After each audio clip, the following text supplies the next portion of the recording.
Hello people, it's the 118 kilo heavyweight boxer Ricky Gorman and we're weighing in.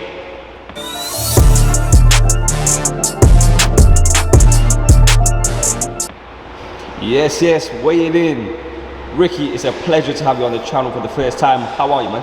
I'm very well, thank you, yeah, as good as I can be. A little bit fat, but winter's coming, my friend. Jon Snow style. We all love a bit of something to grab onto. Amen. Listen, congrats on making a winning debut to your career. How was it stepping out on the lights for the first time? Listen, absolutely loved it. I'm a born entertainer. As long as there's a crowd there, I'm entertaining. So, yeah, loved it. It was a bit like a tribute to, who could we say? A bit of a tribute to Glee. You might as well say, a bit of a tribute to Glee, the High School Musical thing. Bit of dancing, bit of spinning people around, some knockdowns. What's not to love? Yeah. Listen, we've just watched the boxing debut here, and I was sat beside you. Immediately you shouted, "Well done, you're on the ladder." Yep. Was that your own mindset after you won? Yeah, listen, let me tell you something, everyone's mindset different. Mine was a long time coming, so mine was, thank God, finally we're here, you know what I mean? That young man, he's been going for a lot of time, same thing as myself. Listen, that young man's had a big weight loss like me. I've come from 25 stone. Wow. Yeah, I've come from a very, very big, fat, out of shape lad. And here we are now, trimmed down, part of the heavyweight division, what's thriving at the minute, absolutely thriving. And you've got another one from Britain, characteristics that can talk. So, we're gonna love it. Listen, going back to your fight, your debut, have you watched it back? And if so, what did you learn about yourself and what you want to improve on in your next fight? Listen, as I've said to many people who know me, listen, what I am is what I am. I'll never alter. Anyone who knows me personality, knows what I am. When I get in a boxing ring, I don't know myself what I'm gonna do. I really don't. All it is in professional boxing, obviously I'm a student to the game. I've been born and bred around boxing all my entire life. My manager, Paul Smith Jr., has been around boxing his entire life. Same as my trainers from the TS stable, Terry Spencer and that. We all just know the game of it. Family, friends. It's all I've been used to. But watching that fight back, I'm going to give you an honest verdict on it, on myself. Crazy. What a crazy guy. Literally going in there, fighting like a welterweight. I'm a heavyweight. I've got to realise, I'm not 10 stone, I'm 18 stone. Calm myself down and chill out and get behind my jab. Which I didn't have a jab that night, it was non-existent, but like I said, mine was a finally thing. I had so many debuts keep getting pulled down, pulled through. It was on the Wednesday, it didn't even look like I was going to have an opponent. Thank God we managed to pull it through. Tom Stalker and Paul Smith and my coach, we finally managed to get something on the record scale. I was just speaking to you on a straight one. And then when I got somebody, it was like, yes. But for a debut, I fought a guy, who had like six wins with 5 knockouts. I fought a dangerous cat on my debut. We've just fought a German champion and 2-time Commonwealth challenger Dave Allen. Wow. Yeah, I took him on my debut. Dave's had 30 pro fights. Listen, speaking of fights, then what is next for Ricky Gorman? Next for Ricky Gorman, we're out on December the 9th fighting Phil Williams, another big veteran, seasoned well schooled, very tough heavyweight. So I'm out against Phil Williams, December 9th on a prospect show in Liverpool. Going to be fantastic, it's going to be a good night there. My after parties are something unbelievable. Honestly, I can assure you, if you come, you'll see. Well, you won't remember it, but you'll definitely enjoy it. They're the best ones. Ricky, your older brother Nathan has had his next fight announced against Fabio Wardley. That's correct. Now, obviously, I'm not going to lie, it is a tough one. Most definitely, no, it's fair, 100%. I've just said that to myself. I mean, not that you or Nathan would need reminding, but how do you see that fight going, and what would be the key for Nathan to win that? Straight up verdict, straight up talk, no BS, just speak genuine facts. The one man is my flesh and blood, is my brother. I'll ride with him till the day he goes and no longer on the earth. But this is a sport, so you've got to be very fair and give everyone a fair crack of the whip. I find Fabio Wardley an athletic, elusive, dangerous puncher. Yeah. I find my brother Nathan, he's a big caveman from something out of the 1000-year BC. Who's got good hand speed, good variety of shot selections, carries good power, and has got a very good boxing IQ. Now, what that makes a remedy for, I'm not Emmanuel Stewart, by the way, I'm just giving what I personally think what's going on, not as a boxer, but just as one of the public as well, We're not all boxing knowledge boxers at the end of the day. I hate people like that, just rather just say how it is. It's going to make for an interesting fight. From rounds 1 to 6, I think we're going to be up and down and off our seats quite a lot. But I reckon after 6 rounds, I think because my brother's fought, no disrespects to Wardley by this, he's fought such a higher, better level caliber opponents. If you look at Nathan's list, he's fought some really good people.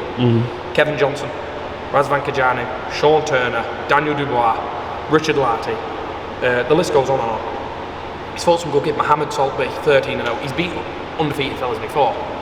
Now, I see that fight going, like I say, very, very back and forth from 1 to 6, and I think Nathan finds his range, finds where it is with him, finds what Wardley's doing, what makes him awkward, discovers it and finds the antidote, and then eventually finds the job with it, and it'll go anywhere between round 9 or round 11. Nathan Gorman's going to stop him. Just touching on one of the fights he mentioned, Daniel Dubois, obviously that ended in defeat for him, but yes. What do you think he could use from that fight, that loss, that would work in his advantage against someone like Wardley? Just don't ever fight with a poor mentality, again, with what happened with his child. You can't afford to do things like that. I mean, I watched what my brother went through, and if he was not so much as a fraction right for this fight, it wouldn't be fighting. It's plain and simple. You cannot go in there against a formidable puncher like Daniel Dubois, who is now a world champion, on 50%. You can't do that. I'm not making up excuses for him. He's his own man. He paddles his own boat, and he knows that. He's been around this sport since being 18-year-old. He's been a pro longer than what I have, and he's been here, and he knows the score. But it would have been nice to have seen 100% Nathan Gorman fight Daniel Dubois. My nephew was very, very ill, very poorly, and it was awful. It was an awful time for the family, not just for him, but for the family. Now, that's me as an uncle, as a father, and as his wife, as his mother. They went through torture. You know, he was training outside Alderley Hay Hospital, you know. Wow. But what he would have taken away from that Daniel Dubois fight is, I think it was a really good thing what's happened to him. He's licked these wounds, he's come back, and he's developed into a better, well-renowned professional. He started to learn a good jab. He started to pick his punches and not keep finishing on a left hook. He's found his right hand. So it's done him a world of good. He's on a 4 or 3 fight winning streak with 3 either coming by knockout or 2 coming by knockout. So it's speaking volumes. He's back in line for the British title. He cracks this now on November the 26th, and then it opens the door to the world for him. And then it's up to him where he goes from there on what he does. I believe he's got a good future ahead of him. I believe we both have. You know, for myself as well, you know, speaking on myself's terms, next year I want to be pushing for titles myself. Central area, that English title is going to be vacant after Wardley relinquishes it. Yep. And you know, hey, we're all in the heavyweight game, lads. At the end of the day, this ain't cricket. Let's all get together, get a thinking capsule, let's make some fights happen. Now listen, we can't finish this interview and mention heavyweights and not talk about your double cousin. Yeah. The big man, the Gypsy King, Tyson Fury. Yep. Obviously, his second trilogy has now been announced, Fury Chisora 3. What was your reaction to that being announced? Listen, you know, I'll tell you something, right? Derek Chisora brings the heat. He brings the heat. Everyone knows Derek is what he is. He brings the heat. He's a dangerous big heavyweight. He only has to get you. He give Usyk a hell of a fight. Now, I'm going to be totally honest on this interview and say exactly what I think. Not many people would take the fight with Tyson Fury. Not mentioning names, not pointing fingers, but we've seen certain things what went on that conference when he came walking back with that cash. Certain people wouldn't sign contracts. He's already beat Dillian White. You know, he's already beat Deontay Wilder, which Wilder had done a hell of a good performance the other night with Robert Alanius. So then he wanted to be active and be fit. Now, alright, I'll be honest, the fight I wanted to watch Tyson fight would have been Joe Joyce, the Juggernaut. Would have been a fantastic fight. The Juggernaut versus the Gypsy King, what a great fight that is. Listen, it's absolutely fantastic. The full boxing world would like to watch it. But Derek Chisora is still a very, very, very, very good opponent. But from the boxing point of fans of view, I think it's still a very good fight, but I understand where the fans is coming from. It's not something they wanted, but that's fair enough. But we're still in for a very good heavyweight bout. It's Derek Chisora. What fights don't like you ever watching him in? Everyone he's fought, he's given a good fight to, whether that be Usyk, Parker, Dillian White, Tyson Fury 1. You know, it's true. He could be in for a really good night here tonight. When they go on and have a battle on December the 3rd. In December, yeah. Be prepared for it, you know. Del Boy could just come out and throw the kitchen sink and just keep going. Ricky, if you box half as much as you sound like Tyson, you're going to have an amazing career. So thank you for your time. Yeah, thank you very much. And well, what do you expect? You know, share the same great grandparents, you know what I mean? It's got to come out somewhere, isn't it? You know what I mean? My mother's related to his father and my father's related to his father, so it's got to come somewhere out in the water, hasn't it?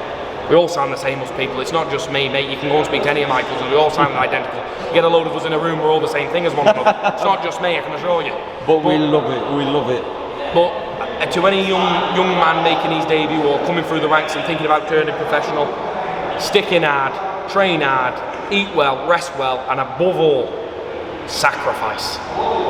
You won't go far wrong. It's a long, hard road, but it's worth every cent of it, because you're doing something for you and you're doing something for the fans. Now I'm a showman. If there's no one to entertain for, I can't be a showman. So I love it. There we go. There we have it. Ricky Gorman, it's been a pleasure. Thank you for weighing in, man. Hey, thank you very much.